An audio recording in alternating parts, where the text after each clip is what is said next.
Welcome everybody to episode 21 of Tales from the Tackle Shop, and we have a very special guest. Very special. He's sitting on me right. One of the podcast's favourite guests. Oh, thank you. Yeah, Polly. Yeah, the original guest. Original. I was just saying to Polly as I was. Oh, from home.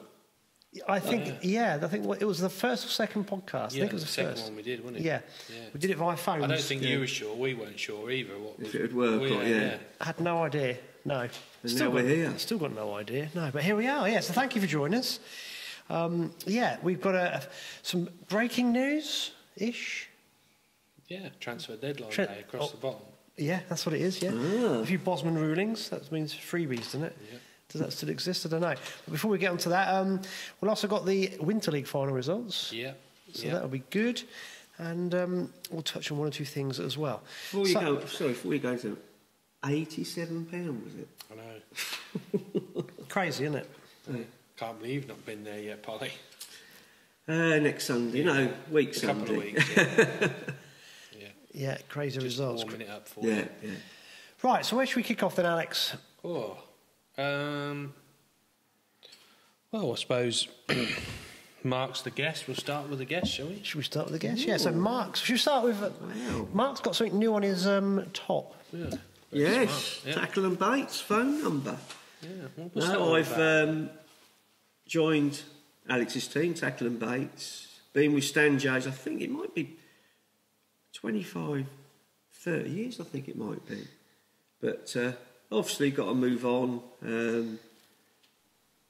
It's been a good winter league. We fished this year. Last year we come close, and I think if you're fishing in a team, you're competitive and you want to win. And I thought I wouldn't leave Stan Jays until Stan and Fizz retired, but I just thought it's time to move on. Want another challenge and want to win a few team things. Yeah. No. Which I think we can. Yeah, I think we can, mate. Yeah, I think. And Anthony's come with me. Yeah, as a team, two great signings for us.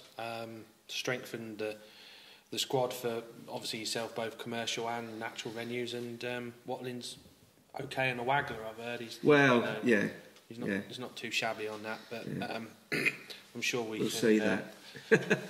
Sort that one out. Yeah. So it's a privilege to have you fishing in our team. Oh, thank you. And the I'm lads looking forward to it. Over the moon when I told them. So really look forward to next year. Obviously our winter campaign pretty much has come to an end now from Saturday's results. We've got one Hayjack to go.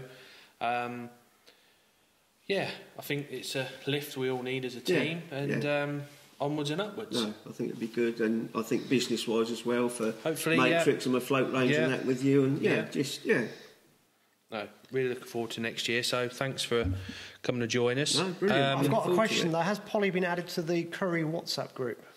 Curry WhatsApp group? The Inner Sanctum. Oh, that's which one? I've got about 10 different ones. Oh, more than one. Oh, yeah. Right, so I hope so. Yeah, you'll be all right. It's the Bailey's one, our group, isn't it? Oh yeah. Forget the curry. Yeah. The Bailey's WhatsApp group. Yeah. Bring a bottle. No. Yeah. But before we, I'll bring the ice. Alex, it's important, I think, that if you're in any team events, you've got to try and progress as a team, haven't you? So you've got to acquire new faces into your team to keep it fresh. Well, you either want to be competitive, or you want just to be a friendly team and try and do good. And I think really now to compete at the top level, you can't be friendly. That's friendly. You've got to be. You need an edge. Yeah, you've got to be. You've got to have the best anglers that are available to you to make your best team. You're only as strong as the last couple that are in your team. Yeah. And if you've got a strong team throughout, it's such a buzz. Like going back to the Essex days, I think we won the Winter League final 3 or 4 times on the trot. And that was on a natural venue, just one natural venue, on the Neen, all the way through the town, going up to the... Middle Lane. They call it the embankment? Yeah, up to there. And it was brilliant fishing, because one year it was roach, a few little pommies, skimmers and that. Another year there was a lot of bleak played a part, and it was very technical, and it was brilliant. Yeah, there's no sort of feeling better than winning as a team, really, is it? No. Not that we've done a lot of it this year, so I can't really comment on that one, but yeah, Hopefully next year. No, I think it'd be very good. Got some good anglers in the squad. We have, yeah. Even I think Tony's all fired up. Yeah, he's going to make 2 oil claims. Yes. So, yeah. No, good. All good. So, where do you want to go next? Match results? Or do you want to talk about... Let's dig into Polly a bit more, because we've had Polly on loads of times as a guest. So I think most people know who he is, but I think it'd be quite good to recap your season you've had and what you're looking forward to over the next few months. Because I know we spoke earlier because we were doing some rig videos, so watch those when they come out. Yeah. So Polly's done some of those as well, so thank you for doing that. And I was talking to you about your March Open win. Yeah, a couple of weeks ago. Yeah. But you said actually you actually enjoyed another win. Well, a section win more. You said, did I enjoy that match? I had the viewers said I had £40 and a few ounces, skimmers, roach, few perch, no rudd. Well, it's full of rudd now at the moment. But I enjoyed, although I won that match, the Christmas match that was between Christmas and New Year because it's postponed because the neem was froze. I had £35 roach on hemp, and I enjoyed that more because I was same angler. I drew that peg in the Winter League and caught £19, never had a bite on hemp, and then drew it 2 weeks later. 3 weeks. Three weeks later, same angler on the peg, and I've caught £35 roach on hemp. Won the section. It just goes to show that sometimes you get an angler draw a peg, so he's buggered that up. But sometimes the fish are not there, and then other times they are, and it just shows same peg, £19, £35. So let's just talk about this a bit more then. So when you caught the £19, did you feel that you hadn't got the most out of the peg, or was it just you got what? No, I thought I'd done well. I thought what I'd caught a lot of smaller fish, but never had a bite on hemp. Yeah. And I thought I'd definitely catch on hemp. So what made you go with hemp the next time?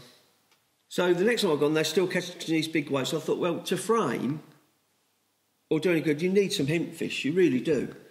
So I thought I'll target my pinky line the same, which is this side of the middle.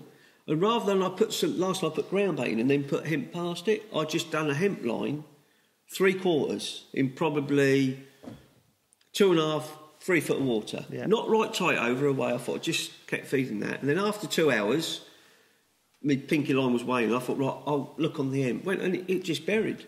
And it was unbelievable. Some real dog roach. Unbelievable. And I thought, I hadn't fed a single pinky or squat over there. I put a pinky on, it buried a roach that big. It shows how addicted they get to hemp. Yeah. In fact, John Taylor was saying to me, no, I'm not fishing hemp. You can catch the same amount on pinky. Then I had to fish hemp because. Yeah. So you can't compete. Well, that's interesting. Some days you can catch the same stamp fish on pinkies, but it's easier if you can. Yeah. I wonder how many anglers would have fished the same way from the first time because they did okay. Your mindset was different. You wanted to get. I knew I needed more. Differently in a team match, though. That's the question. Well, this is the manager talking to you now. Yeah, definitely. Yeah. No, I think it's just like all the guys when I take coaching and that. What I can't teach them is like a sixth sense, is natural ability of what to do, and you draw on the past what's happened. And sometimes doing something different gets a better result. It could have gone the other way. Yeah. It's one of them making the right... Fishing's about making the right decisions on the right day, isn't it? Fishing is all about decisions. Yeah. It really is. Yeah. And that's what separates the better anglers, isn't it? Yeah. I think that's one of the things that separates the better anglers. But going back, that was a better match. I enjoyed that because I caught some lovely roach on it, but it was brilliant fishing. Apart from when Gunter come behind me, one of the locals. If you're local, you'll know Gunter. But no, I like all the matches I fished. I like going to Ireland. I had a great time in Ireland again. I won the Ern Lakeland Cup, and I think I was 6th in the feeder. I'm trying to think what they call it now. Fermanagh Feeder Cup. Yeah. I really enjoy Ireland. I really do well out there. I know Alex goes down to the south more, where I've stayed with Andrew Lightbound. I've stayed with him there. They've been fishing the Gellner, and that's superb fishing. Fishing was the best this year it's ever been. Yeah. I think if you're catching fish, you can go catching fish and not enjoy it. But if you're catching fish, or as we were talking, matches that I've enjoyed, fishing matches and catching fish, enjoyable. I had a great day at Benwick. I had £14 on the Waggler. One off like the little lemon, they call it the boat, just on the blank. Well, that was a lovely day. Yeah. And different fishing.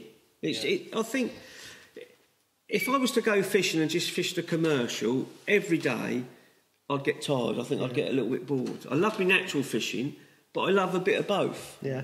Well, I was going to ask you what's your favourite style, but I suppose it's impossible to answer. Squat fishing. Squat and pinky fishing. Yeah. Which now, because with the drains more, it's been more pinky the last 3 years. But like Benwick now, that may go back to squat again. It's a worm fest now. Oh yeah. Never mind, eh? So why do you enjoy? Is it the finesse side you enjoy? Not dissing any commercial anglers, but a lot of commercial fishing, sometimes it can be very peggy in the winter time, but it can be crash bang wallop. And I think with natural fishing, there's more finesse and you'll catch more fish. It's a mix of the two, isn't it? Yeah, because come March, that can be crash bang wallop if you're on them. Yeah.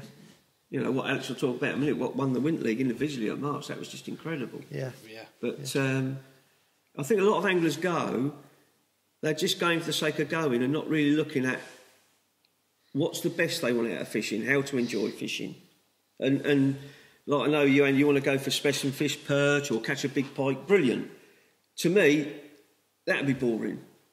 It can be very boring. But it's each to their own. But I know a lot of anglers go and they're not going to get the best out of the fishing. They go to friends, I didn't really want to come here. Why go there? Yeah. Go somewhere else. Yeah. I think, I'm going to use the word aggressive, but I don't mean it in a way. I mean it as in maximising your day way.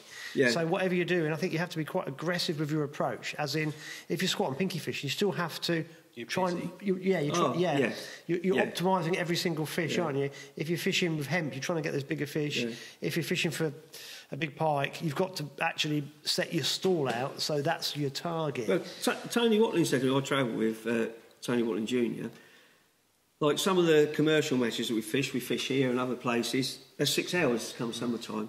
He goes, don't you get bored, Polly? If you get bored in the mat, you can't get bored because there's so much to do. You're trying to catch fish, you've got so much on the go. If you're getting bored, then you just well pack up or not go there. Well, Tony, don't do commercial fishing, but you're never bored because there's always so much to do. Yeah, and it goes so quick, doesn't it, at the time? You know, with fishing, with myself when I'm fishing, if I think something, and I've told so many people this, if you think, I wonder if I just put a line over there, don't just think at the end, I'll carry on doing what I'm doing, and then I'll do that, and 9 times out of 10, that thing that you thought to do works and gets your extra fish. We've got the World Predator Classic soon on Grafham, and it's a 2-day event, and you need 3 perch, 3 zander and a pike. Now, people go, that's easy. Most people won't fill their card. Yeah. And it's all day. I can't remember. It's normally starting about 9ish, finishing about 5. I think on the Sunday it's a bit earlier finish, a bit earlier start. But it goes so quick. Because you're not drawing a peg. You've actually got to physically know where to go, find these fish, and then get them to take a lure. And it's amazing how you get to midday on the first day, you've caught nothing, and you kind of then started to panic a little bit, and it just flies by. I was out in Canada on a family holiday one year, and they had, I think Shimano was sponsoring it. There was 50 boats, 2 anglers, and it was catching bass. Is it bass? Yes, they do. Yeah, do all sorts. And they were allowed 5 fish. And it's funny, when they come to weigh them in, they lift them out of a basket with holes and dropped it in another basket, and it was the weight of fish in the water that they weighed. It was fascinating.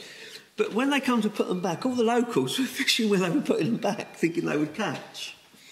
But anyway, the other thing, when they went out in the boats, I thought, well, where do you go? It's a great big lake they're going out in. And it's amazing. They go out and then go round all where the boats are parked, casting these little lures against the boats because they're like a perch. Yeah. Like and they're under. It's amazing. Yeah.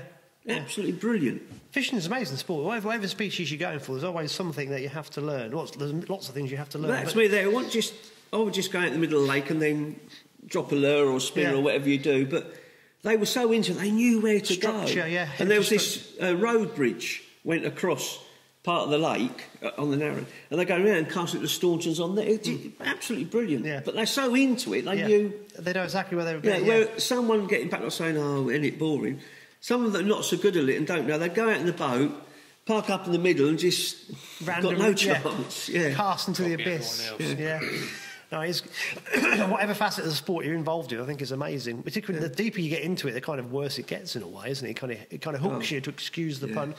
Okay, let's talk about Polly a bit more, because you do a lot of coaching as well, don't you? Yeah, yeah. So you've gone. I saw you here doing quite a few sessions last year. I mean, you do it all over the place. Have you had many coaching sessions recently, or has the cold put people off? No, I think with my coaching, because I do a bit of commercial and natural, I get busy in some angles that just maybe stick to one method or one venue type thing. COVID was unbelievably busy. That was just ridiculous. Then come out of it, then going back 2 years. Then last year was just as busy. But this year, because it's been a little bit colder, not as busy as the last 2 years, or bookings ahead. But like I said to you, a couple of guys had emailed me this morning before I came in, I was phone up this evening. But it always kicks off the coaching when the weather just starts to change. Because people think, I'm going to go fishing now. Yeah. Yeah. Because I'm coaching, I know some good anglers, a lot of the sort of club anglers that fish in the warmer months. How much did you charge Tony then for his coaching? He couldn't afford me. I couldn't. Does he have to drive all season to just have you in the car and get some tips? Yeah. So have you got a few spots available for the summer still? Yes, yeah. Oh, yeah. So if people want to get in touch with you... Normally, you go through a course of a year, you've got a couple of days each week, normally all the way through. Right, cool. So, and I never ever try and book someone on a Friday. I never book a Friday, and I keep that clear. Then if a birthday comes or something that I have to put in, then I've got that. Yeah. But yeah. Cool. I'll put your number at the end of this video somewhere so people can get in contact with you.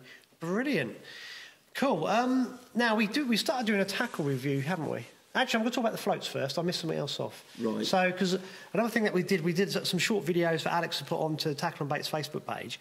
But one of the things that I'm amazed with is the floats that you have made.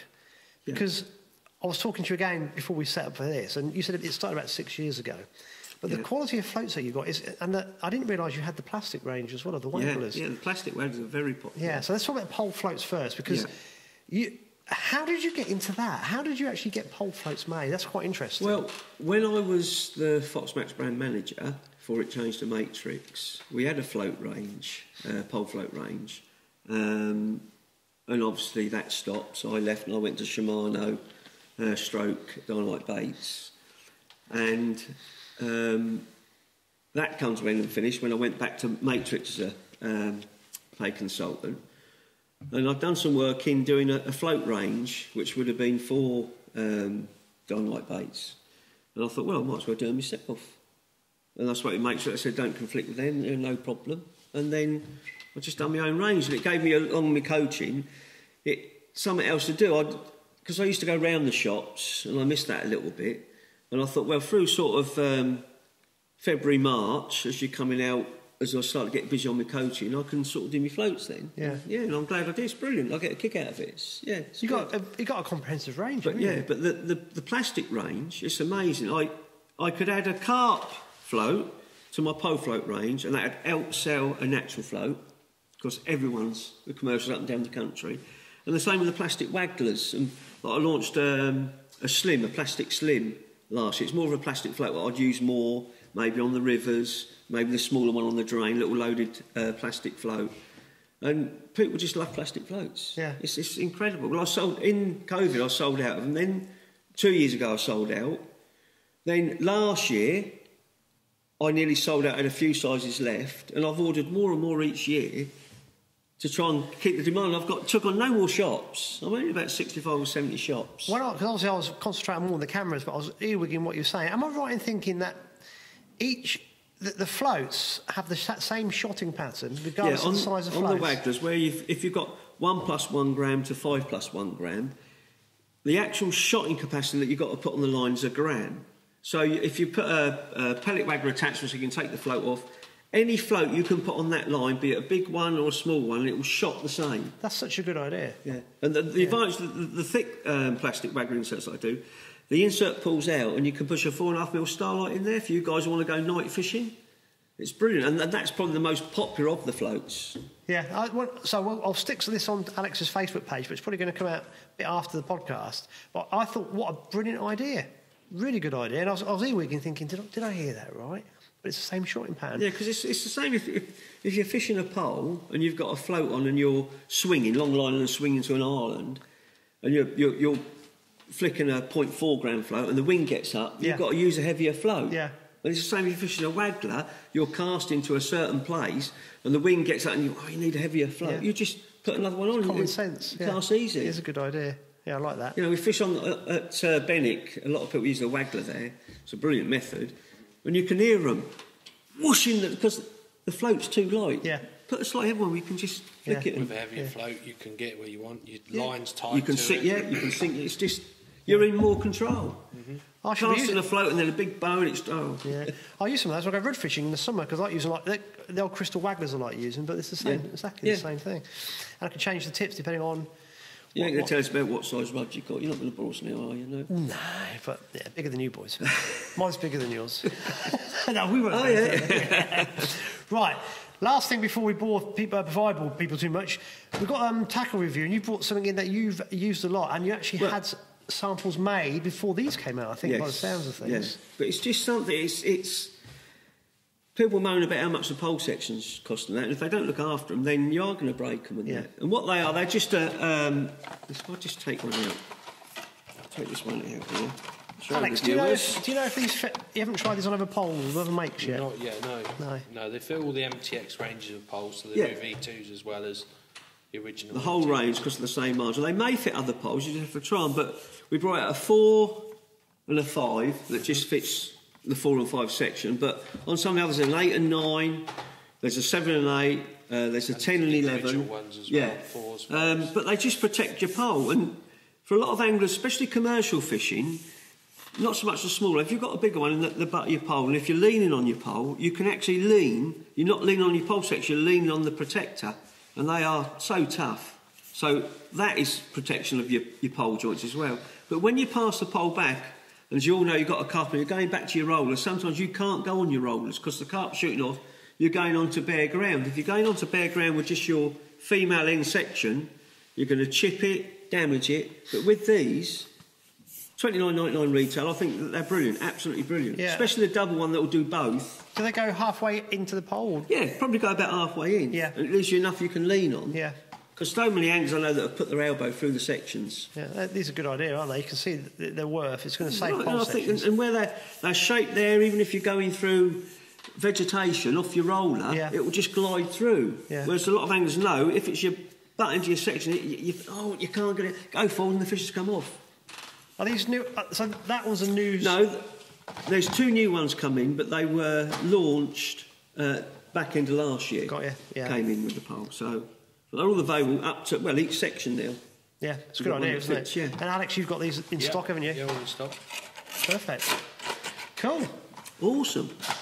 I like good ideas because it's all these little things that make the difference. Because it's just. Oh, definitely. I don't know about you, but I look at some of my equipment I've got, and mine lasts forever because I end up buying expensive reels and rods, and they just last, don't they? Yeah. But like, if you get an expensive pole, you need its accessories to look after. To be fair, all poles now, top-end poles, are expensive, and for the sake of 30 quid for a protector that will protect your sections, you know, because some of these sections, and it's normally your 8th, 7th section, could be £300, £400, £500.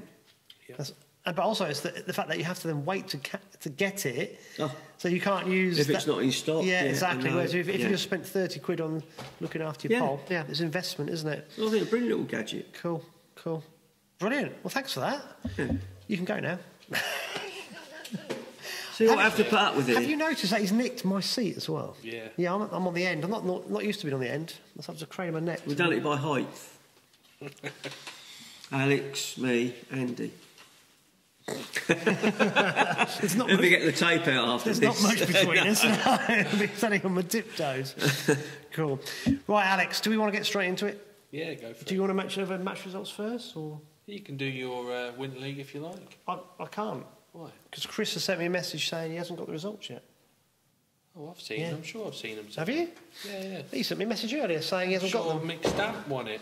See a picture with him with the. Perhaps I better go. Yeah. Sorry, but this is a bit that we haven't prepared, Polly. Well, while you're looking, Look, don't have the full results yet from the end of the Winter League, so I'll send them over next week. Oh, okay. Yeah. I'm sure I've seen Mick Stamp with the trophy. I will do the Spilsby Winter League results next week. Righto. Yeah. So we'll see Saturday, boys. We're at Beggars. Mark Barron strikes again, 13-13. Well done, Mark. Yeah. Did he not have the chip shop the week before? Yeah, he might have done. He's done well, hasn't he? No, I think he won last time at Beggars. I'm not sure. Did he have a chip shot? He's had a chip shot recently. Yeah, so yeah. Yeah. So Mark Barron, well done, 13-13. Jeff Tuttleby, £9.7, just ounce out Windmill Steve Smith. And then Mel Saggers, £9.1. So Fish well. yeah, nice little match. That's 20 foot, isn't it? Yeah, on the 20 foot. Then the Ramsey boys were, Wednesday was Ramsey St Mary's.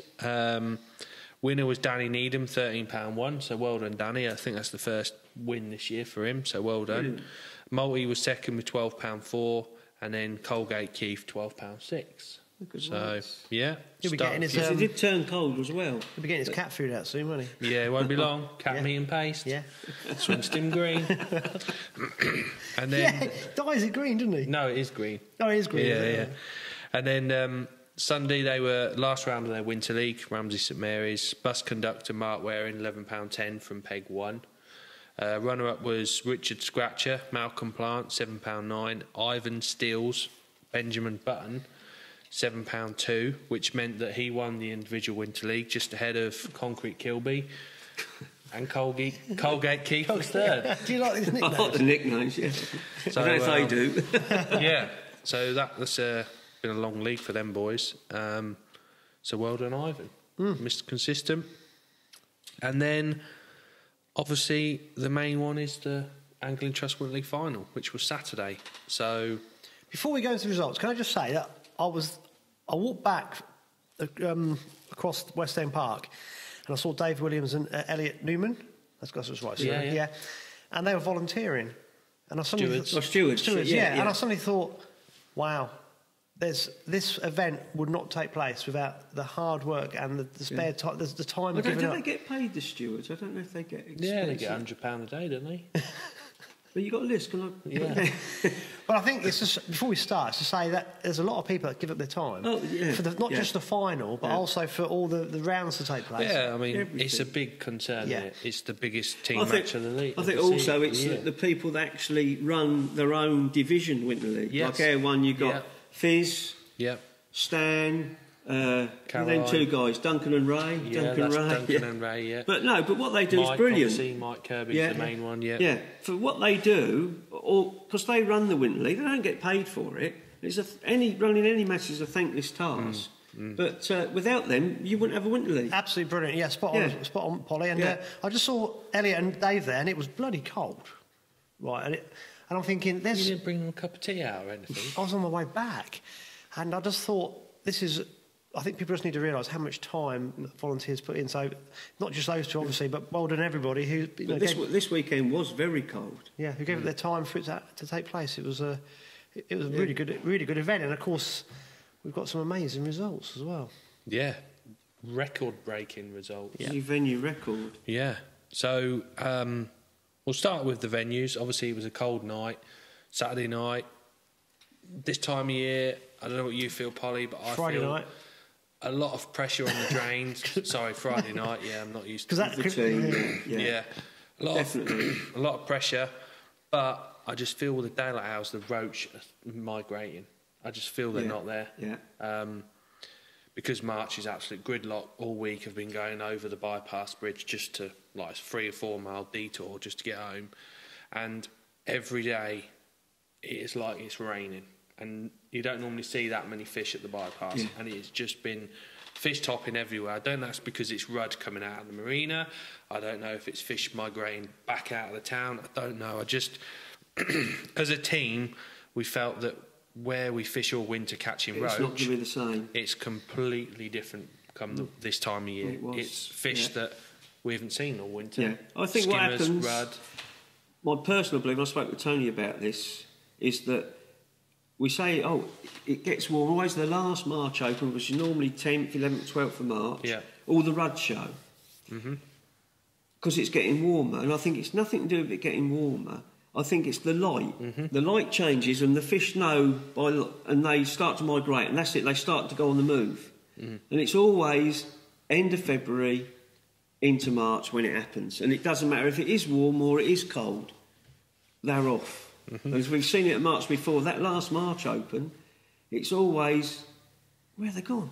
The fish are gone. No roach to catch. No, you could catch. And it becomes a peggier venue then, doesn't it? It is a peggy venue now, but when the roach aren't there, it makes it even more peggier. Yeah, we also spoke about the rudd that hold up at Health Centre Bridge, that then fish start to migrate and they're coming into town to go through onto the 20 foot, 40 foot, whatever. The first place they come to that any feed is put in for the ducks, and that's the Health Centre Bridge. Yeah. And there's always a big weight round there. Yeah. Well, which you'll explain in a minute, Yeah, so the overall winner on the drains was Jason Cunningham, Cadence Super Team, Bait Tech, the old Shakespeare lads. He had 39 kilos, 710. 87 pounds. 87 pounds of rudd. I mean, there's obviously been videos here, there and everywhere. Do you know if he had some little skimmers in with it? I think they might have caught some skimmers there, but from what I understand, it was mainly rudd, shallow on maggots, just up against the boat. Not up to some 2 pounders, but then 6, 8 ounce little bars of gold, and they little heavy, little chunky. Well, that little same fish. peg, last March Open, Steve Harwood won. It was 60 pounds, didn't he? Of smaller ones, like 10 up to 10, 12 ounces. I think he wasn't quick enough that day. Right. Sorry, Steve.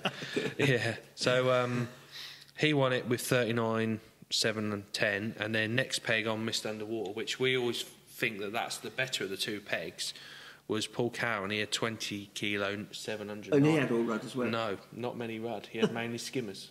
Incredible. That's what he said to me. Yeah, obviously he would have caught some rudd being that close to him, but the river was backing up like the Trent all day. I've not seen it back up like that before, as hard as that for as long as that. Normally it'll back up and stop, and then it'll just stand, and then it'll go the other way. But for 2 days it's been backing up. Was it colour in it, or was it clear? Was it I had a walk along yesterday and it looked perfect. Lovely colour. Benwick was the same. Benwick colour was, I've never seen it with so much colour.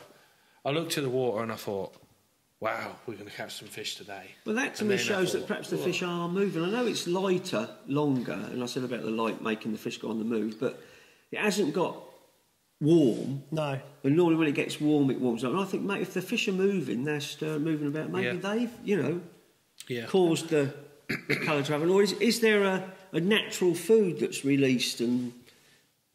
You don't know, it's interesting because I speak to people who are got a fish science background, and they say for pike to spawn, the water has to be a certain temperature. Yeah. They're absolutely adamant. But I do think the extending... do you not notice that it seems to be lighter in the evenings rather than the morning?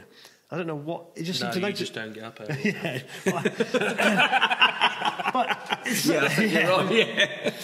But it just seems to be that if we're noticing it as human beings, then obviously a creature is going to rely on it because it's in their habitat, isn't it?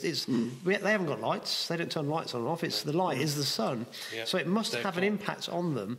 And weed growth as well. I mean, we get weed growths at different water temperature changes. Well, the sedges start to come up now. You start to see roundfish just starting to come up. But it's not got warmer. No, I mean, some people say, no, I've seen the pike spawning. No, I don't think they have because it's not the water temperature's not warm enough. However, it doesn't stop fish from starting that migration. And I always think that migration takes quite a time. It takes a couple of months for them to actually get to where they go. They're not going to suddenly shoot off. I'd like to know where they go, though. Well, the rudd actually go along that part of West End. Right, so in the middle end of May, along those willow roots, it is alive. Absolutely alive with rudd. And you'll see lots of small ones because they're all near the surface, but I think the bigger ones are underneath them. It's perfect habitat for them. We've got a lovely warm boat to sit under and loads of willow roots. For about 2 or 3 weeks, it is... And people throwing food off the bridge, which is nice when you pick and no cormorants trying to eat them. Yeah, it is solid, absolutely solid with them. It's amazing watching them. And then just before the season starts... they're gone, like a week before. Incredible. It's like throwing a switch overnight. Suddenly you don't see one. You look at Benwick as well, where haven't seen a bream since I think Josh Pace had about £49, was it? Not this year, last year. 2 years ago there, and you don't see any. And then with the change, a week back Saturday was at Benwick. I was at Benwick on the Open. And there must have been, I know there's quite a few tench caught, but there must have been probably a dozen bream all the way through. Incredible. Yeah. And the lad that won it had 2 bream and 2 tench. And they're like £4 or £5 fish. Where are they? Where do they appear from? Incredible. Is it? What's nice about fishing is that we don't know the answers. Oh, Yeah. If you knew the answers, I don't think we'd go. No, it is incredible. Yeah. So yeah, Jason Cunningham smashed it or pissed it. Yeah, double. Well done, that man. New venue record. So poor old Liam, he's not got the record anymore. Paul Cowan, 20 kilos 790, and then Stuart Bird, 19 kilos 670. So fantastic weights. I think there was quite a lot of fish patchy. The allotments, not the allotments. Sorry, They call that the Graham Smith now. Greg's. The Graham Smith, Greg's, yeah. Greg's, yeah. Greg Smith's, the allotments. Greg's section. So starting from the sort of low numbers as we know it, which was K section, I think 3 kilo won that section, which is a really low weight. No ropes, just little perch and little pommies. And Is that the coal sheds bit or the? yes, yeah. 3 kilos, which should be what? £8? Bearing in mind, last Sunday, the lowest weight in that section was Chip Shop Will Freeman, but with £10. But everyone else caught 14 to. Did he get his T-shirt, Will? He's got it, but he ain't sent me a picture yet. Oh, so right. hopefully we can put the picture in now. Yeah, we'll have to give him a ring. Oh, Yeah. I need to get a picture. Yeah. The editor needs a picture. Yeah. But it's funny you mentioned Liam. What did Liam had £70, didn't he? No, he had 68, I think. 68 £68. But that wasn't rudd. That was skimmers and pommies. Yeah. And that was 4 years ago now. 5 years ago. Just shows how many fish are in that system. Or Mad. And a different species. Oh no, that's not rudd. Just And in a shallow section of water. It's amazing. And when it's clear, you can't see them. No. Mad, isn't it? Where did they go? But, where did they go? Yeah, so that was the top 3 on the drains. Benwick was tough.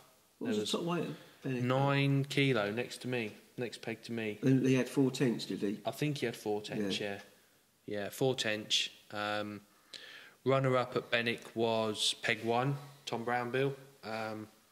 I give him some stick when I walked past. I was like, of all the pegs to draw, whoa. And I'm not sure if he had a tench. I think he had a tench and a load of perch. What weight did he have? He had 6 kilo. And then I was third with, what did I have, 5 kilo, 450. I think you've done well, Alex, because the tench are obviously the peg next door is Adam, and he just won't be a mile away. Well, yeah. So, no, yeah. Yeah. It's not that I didn't fish for him. Willsmore said my tench was £8, but, you know, it was the smallest tench, I promise you. I had a perch nearly bigger than that, so... Was Simon along there then? Yeah, he did well. He had the best small fish catch. Did he? 4 kilo. He had a nice net of fish. What peg was he on? Peg 5. Right. On the willow. Draws well, doesn't he? I'm not saying nothing. I'm not that guy. Really? Yeah. Even Dracula was in my section, so I thought, wow, it's going to be lift off today. What peg was James? He was on 11, peg 11. Did he catch? I think he had 2 kilo, 3 kilo. Yeah, small fish. It was a hard match. It was a proper grueling match. I felt that personally. I felt if I could catch a tench and some bits, I'd be thereabouts. And if your luck was in, you might catch 2 or 3 tench. But slow start. All I caught was small little perch and dwindling, and you never caught more than 2 fish off a line. It was constantly moving, changing. You couldn't feed a lot. It was hard fishing. And then I felt that for me personally, the waggler, I always tend to do quite well there. And on the peg I was on, I think it would be a good waggler peg normally. It's a bit wide, isn't it? But all I could catch was this little rudd. But after 3 hours, that's all you could catch anywhere. So it was a case of like taking your brain out, catch get your head down, get what and like winding them in, like blown away in the wind, and then having a quick look on a chopped worm line. No, nothing back there yet. That. Back on that. Yeah, it was sort of still putting weight in the net. Yeah, just ticking over like so. Third, I'll take third. Yeah, take that. Little London fished hard. I think so 3 the fish are on the kilo. move then. Yeah, I think so. Yeah. So it don't look good for this Sunday's match. So they could go into March, couldn't they? Because you're only following it a couple of mile away. Yeah. It's quite a long way, though. Well, there's no lock. There's nothing to stop them. No. Unless they go into the middle bit and they spawn there. You know, beyond the factories there. Where do they go?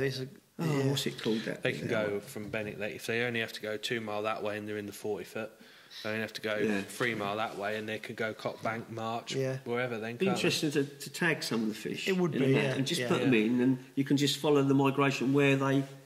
It would be, Not that anyone's really interested, only anglers to know. I think it'd be fascinating. If I was wanting to if tag they can bream, tag a mitten crab, I'm sure they can tag fish. we had Spolt on. He said the EA tagged 29 mitten crabs. The 30. So there's one keeps going from one lock to the other. One stayed, the rest went out to sea. No. Yeah. There's been a lot of them in the system, isn't there? Yeah, they're all gone now. They should all be gone now for breeding, but there has been a lot of them. Incredible. Yeah. So moving on to decoy. Anthony Flint, 84 kilo at 900 grams. I think he was on you. Runner-up was Damo Green. 69 kilo, 875. And then John Preedy, 61 kilo, 425. That's a good weight. From the new channel, The fish tend to ball up, don't they? And very peg, I heard it big was. fish. Very peggy. Big fish. So team result. Obviously, as a team, we want to win. Winning is the game. Anything other than that is not what we want. No one remembers second. No one remembers second today. And I feel for Derby Gordon League because they had a brilliant score of 54. Tied with the mighty Barnsley Blacks, who also had 54. I think Barnsley had 2 section wins. Gordon League had 2 section wins. Barnsley had 1 section second. The Gordon League had 1 section second. So it went down to section thirds. Barnsley had 1, and the next best weight for Gordon League was 4. So that's how tight it went down to. That is very, So I think could have gone either way. Exceptional for the Barnsley lads, 3 years on the trot. You can't get much better than them for their professionalism and everything else. But I feel like this year was the year that Barnsley, do you know what I mean? I think they don't. We said as a team, 40, 45 points will win. To try and beat Barnsley, that's how low you need to get. And this year they're a bit less than that, and they've still won. So fair play. Black Horse were third. They were consistent again. Yeah, they done well. 57. Hot Rods 60. So they've been fourth the last 2 or 3 years. So well done to them. Daiwa Dorking, who are Dorking, 63 points. Ossett 65. Maven Midland 66. You notice how we're not saying our name. Matrix, Drennan Northwest 68. Image 70. And we managed to get in the top 10 with 71. So, bit frustrated. Must try harder. I think as a drain side, we did very well. I said you probably won it on the I think point-wise, we won it on the 22 points. I was sort of happy with that. I thought, 22 points is the aim. But we had some tough pegs at decoy, and Jimmy won his section. He had our standout peg, 25 Willers, done the business. He won his section, and we just, I don't know, just couldn't get it right this year. Gutted, but it's one of them things. Disgrace themselves. No, top 10. Was decoy really peggy? In areas, it's winter carp fishing, and with that wind as well, very cold wind, I felt that the fish would probably be out of the wind, and certain areas of lakes were in the wind and struggled, but that was a cold weekend. It was Friday night was very cold. It was cold. Yeah. So that's this year's Winter League done and dusted. Get ready for the next one. Bring on next year. Yeah. See, I had no concept of this, Paul, in my head until I started doing the podcast with Alex. Right. And the more we've done the podcast, the bigger an issue it has become, witnessing it, of how many people are involved, how much effort it takes just to qualify now with the quality of teams in our area, and then get through to the final. And it's like, it's huge. It's a really big event. I think it's really good. I think these big events are fantastic. It's a massive operation, just that all the local, the different areas running their own individual winter league to get to the 1, 2, 3 teams that qualify and then come down to the final. Yeah. It's massive. It is. It's incredible. Watching from the outside in, I think it's an amazing event. And for the same team to win it 3 years running is phenomenal. Well, they've won everything, haven't they? Yeah. Absolutely everything. Oh, Barnsley, yeah. But even so... At the minute, it feels like there's no competition. Yeah. They're just phenomenal. Phenomenal. They're great set of lads that can do anything, you know. Funny tale, I was out on my boat Friday. Very strong in depth in the squad. Oh, ridiculous. Yeah. I was out on the boat, and I went out for a few hours in the afternoon, and of course I knew it was on, but you're just blasé. And I was seeing some people down messing about on the edge of the river. I'm thinking, what are they doing? Thinking they're setting, and they're pegging out about 1 o'clock. I'm thinking, God, they're pegging out early because Cheesy normally does it in the dark, just in case the kids nick the pegs. So one of them must have recognised me and waved to him. I don't know, because you just don't know when you see people on the bank. And as I'm coming back, just getting dark, I'm seeing random groups of middle-aged men, honestly, all the way along the whole stretch of the bypass, all the way to the They come down and stay overnight, and they just walk in the venue to have a look. This is another reason why it's so good for the area. You think you can get a but room. the accents, it was so... I was giggling to myself as I was going past. I'm going past real slow, because I'm a good boy in town. And, yeah, lad, yeah, and they were all talking about these different pegs and areas that they had gleaned information about. And I was just giggling to myself, thinking it means this much to everybody that they're down, they're out walking the banks, and of course there was a lot of people around the health centre bridge, these anglers, but they're all in their own little groups, and they're not really conversing to the other groups. Because they're fishing against them. It just made me giggle. I thought, this is good. This is But the money it brings into the local economy as well, and it's not just that weekend; it's the weekends leading up to it. They come and stay down. It's frightening. It's frightening. It's brilliant for March. Well, the whole area. Some people say Peterborough, Whittlesea. Just crap off local people. Do you know what I mean? They don't see the positives of it. We're just... It really frustrates me living in March. I was about to say as long as I have. You mentioned this to me right on the first season, the first podcast, the first year of the podcast. You started talking about this, and again, I was blasé because I didn't know, and I'm an angler.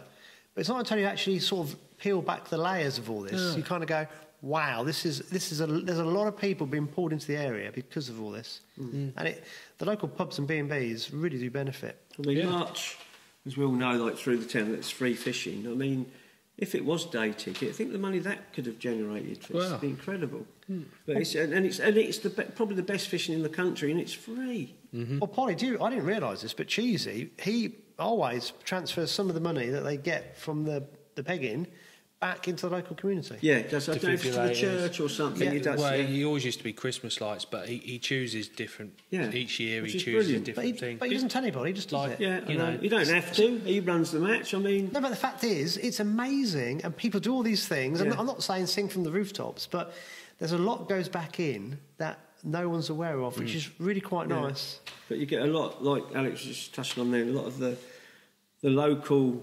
residents and that.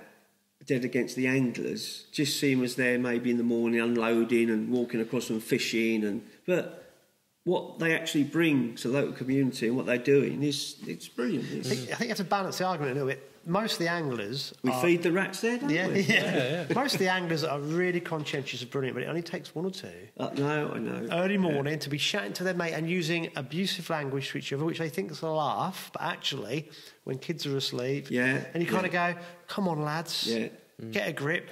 They just need to play the game and just tone it down because that's it. The residents remember that one incident, and that's all they can focus on, isn't it? So it's a shame that I think one or two people don't quite get it. It's the fact it is a built-up area. Just don't swear at your mate.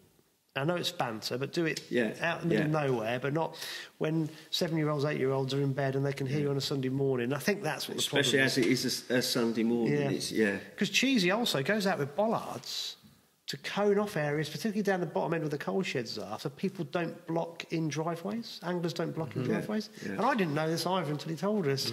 That guy does so much just to try and preserve it all. It's quite incredible. What Bob does. Yeah. It's a credit to the local community, really. It is. But that's a magic river, isn't it? Oh. What a magic... And also Benwick is a really good match stretch as well. I think we're lucky. I mean, when the 20-foot turns on as well, you've got 3. Yeah, wow. But March has just got... I say it's got better and better every year. Last year, I don't know the fish had gone. I don't know. I know we didn't have a lot of rain, but anyway. There was no weed this year. Last year it was absolutely ridiculous amount of weed, wasn't there? I think it was lack of water. Didn't push him in. I remember years ago when I first come up and fished the March Opens, I'd win a match with £7.10 or then £11, and it just incredible. Got silly, hasn't it? Yeah, not never silly, used to be skimmers through March at all. No. You probably caught a few on the bypass, and now, well. I think the biomass has changed in the drains. Yeah. I'm not being racist or anything, but there's been an awful lot of predators taken, pike in particular, gill nets with the bream. Yeah. And I think the rudd have flourished because there's less bream shoals. I'm absolutely convinced of what I've seen on my side imaging units over the years. And the amount of rudd in any fenland drain now is quite phenomenal. Yeah. A water can only sustain... Boomed, haven't they? Tench, bream. Look at Lincolnshire, the size of the perch coming out are amazing because there's hardly any pike left because they've been taken. So water will only hold a certain biomass, and it reacts. And so I think that with the stretches of the old course of the Nene is having the benefit for match anglers, because I do think there's a big shift over the last 10, 12, 15 years of the biomass. The last few years I haven't seen any eels. We see a few eels at March probably 4 years ago. Yeah. It's at March and at Benwick, and yet I haven't heard of one eel being caught at Benwick. Not this year. No. So they've obviously... That's Spalt's fault. More trade somewhere else. It's caught a lot. There's a 9-year cycle. Isn't it? Because eels have a cycle. Yeah. I didn't realise. They're very amazing creatures, eels, aren't they? When they go out to the Sargasso. Amazing There's a big fish. cycle. But again, isn't it lovely that we just don't know the answers? Oh, that's the biggest one, isn't it? Yeah. They've never actually seen an eel spawn. It's crazy, isn't it? You think that they've not witnessed it. They just appear. That's little frightening. Elvers in the white. It's a bit like some of the strange people we know who hang about on fenland waters. We just see them appear. Yeah. Where do they live? No one knows. Just appear. Right. Anything else that you want to touch upon, Alex? Not really. Just thanks for all the teams competing this year. Obviously, it's made for a good final. This Sunday is the Hayjack round. I didn't really pick a chip shopping award this week. If Dracula might have got chip shopped, he might have got it, but he didn't. Well, we visit it next week, shall we? Yeah. So is it the final round of Hayjack, or we got two more to go? No, final round Sunday Hayjack, and then March Open the following Sunday, and then that is it. End of season. Is the Hayjack all on Benwick? Or? I don't know. I presume it'll be 50-50 again. Yeah. Hopefully. Are you in it, But I'll be Polly? at Benwick, so... Yes, I'll be fishing for Stanjays the last time. Your last hurrah. Yeah. And we're just 1 point ahead of Tackle and Baits. Ooh. Bit of banter then. Well, I mean, it's a foregone conclusion, really, isn't it? You know? Yeah, we all blank. Yeah, probably. It's just like there's some fish about, but I mean, I haven't heard of anyone fishing Sunday if they've been, but they can just suddenly, them rudd could just, I thought suddenly go, but you reckon no, they'll stay there or in March? No, I think they're there to stay. Yeah. I think there'll be more and more come in. Saying that if we're pegging, we go from if it's 3 sections there from the I call it the Clapper Gate allotments up, we might be past the ruts. Well, you'll be all right. You'll be the nearest to them. So. Oh yeah, don't worry. So March is in on Sunday, is it? I'll be on peg 1 at Benwick I think so. Sunday. Yeah. Peg 1 at Benwick. Yeah, that doesn't I'm getting surprise closer me. there. Yeah. Jack will be on the other end then. Yeah. Perfect. Polly, thank you for joining us. Oh, it's been a pleasure. Anything else you'd like to add, or we?